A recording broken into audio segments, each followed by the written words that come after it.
बच्चों आज हम हल करेंगे प्रश्नावली 1.1 का क्वेश्चन नंबर 5। आइए पढ़ते हैं क्वेश्चन नंबर 5 क्या है।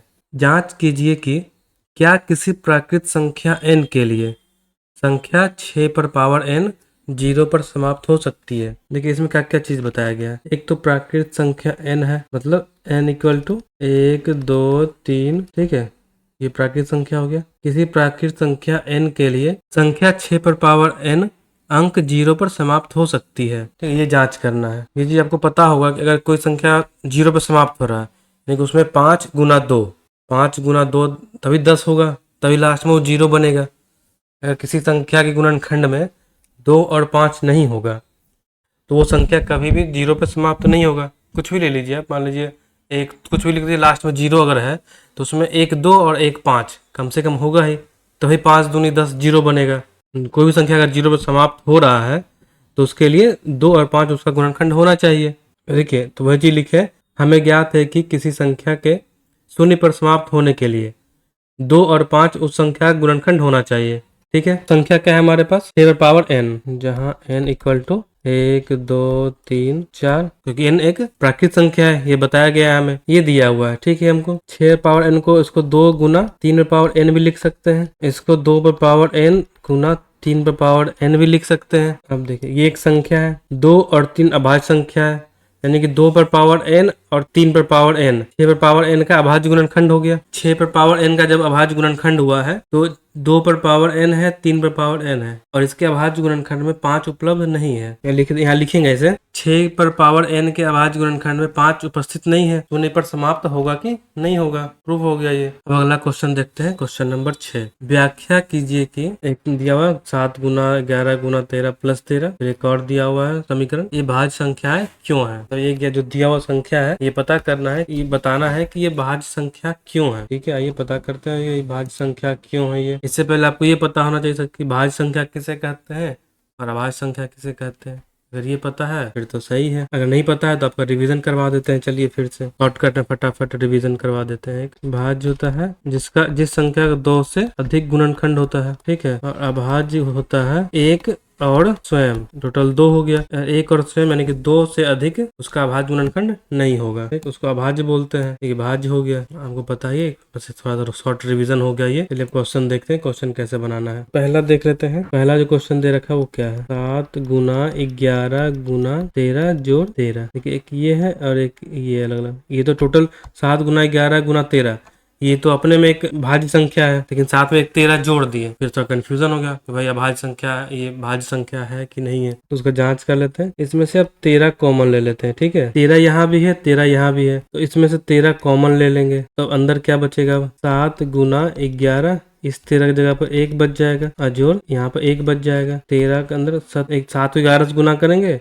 और 1 से 77 हो जाएगा, प्लस 1, ये आ गया 13 गुना 70 को ऐसे लिखते हैं। 78 को अगर मान लिया अभाज्य गुणनखंड करते हैं, कितना आता है, 200 करेंगे, 39 3 से 13, यानी कि 2 गुना 3 गुना 13। इसे और अच्छे सजा के लिखेंगे बढ़ते क्रम में, 2 गुना 3 गुना 13, 2 बार है, 13 का स्क्वायर हो गया। ये इसका अभाज्य संख्या है, ये इसका अभाज्य गुणनखंड हो गया। यानी कि ये जो संख्या दिया हुआ था 7 गुना 11 गुना 13 जोड़ 13, इसका अभाज्य गुणनखंड ये निकल के आ गया। इसका अभाज्य गुणनखंड 2 से अधिक है, एक तो रहता ही है, एक के अलावा 2 भी है, 3 भी है, 13 भी है। ठीक है, चाहे तो उसमें एक और ऐसे लिख दीजिए, एक भी लिख दीजिए, एक तो सब जगह उपलब्ध रहता ही है एक, चूंकि ऐसे लिख के बनाएंगे, सब कुछ लिख के बताएंगे। ठीक है, जब भी एग्जाम में आप देंगे 2 नंबर वाले प्रश्न में लिख के बताएंगे, चूंकि दिए गए संख्या का अभाज्य गुणनखंड 2 से अधिक है, अतः यह भाज्य संख्या है। समझ गए।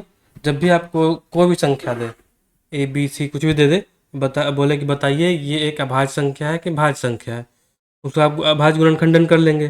अगर वो 2 से अधिक आ गया तो उसको पूरा ऐसे लिखेंगे, ये चीज़ लिख के बताएंगे कि इसका जो अभाज्य गुणनखंड है वो 2 से अधिक है, अतः यह भाज्य संख्या है। या फिर इसका जो गुणनखंडन है 2 ही अभाज्य गुणनखंड आ रहा है, इसलिए अभाज्य संख्या है। इस तरह से लिख के बताएंगे। चलिए अब अगला प्रश्न दूसरा वाला प्रश्न देख लेते हैं, साथ साथ में बगल बगल में, ज़्यादा अच्छे से समझ में आ जाएगा कि 7 गुना 6 गुना 5 गुना 4 गुना 3 गुना 1 जोड़ 5। देखिए एक तो बात है कि आप इनको गुना करें फिर उसको जोड़ दीजिए, तो आपको एक संख्या मिल जाएगा। फिर उसका आप अभाज्य गुणनखंड कीजिए, समझ रहे हैं ना। तो आप वैसे कर सकते हैं, पूरा लंबा प्रोसेस हो जाएगा।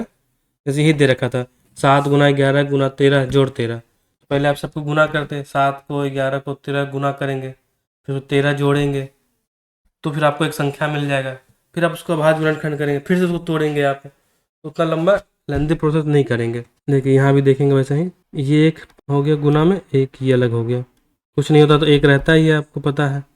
यहाँ से वैसी तरह 5 कॉमन ले लेंगे तो क्या बच जाएगा, 7 गुना 6 गुना 5 तो गया, यहाँ से 4 गुना 3 गुना 1 जोड़ यहाँ पर 1 बच जाएगा। तो अब यहाँ क्या होगा देखिए, इसको गुना करें कितना आएगा, 7 छक 42, 42 को 12 से गुना कीजिएगा, आपको आ जाएगा 1008 जोड़ 1, या फिर 5 का ये हो जाएगा 1009। इसको ऐसे लिख दीजिए, 5 गुना 1009, ठीक है।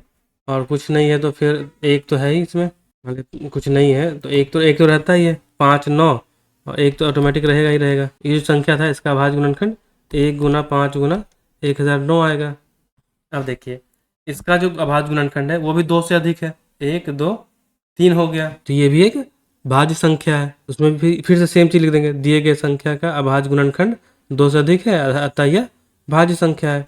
सेम चीज यहाँ भी लिखेंगे ऐसे ही। तो इसी आपको समझ में आ गया कि किसी कोई दिया संख्या दिया हुआ है तो कैसे जांच करेंगे या कैसे दर्शाएंगे कि वो भाज्य संख्या है या अभाज्य संख्या है।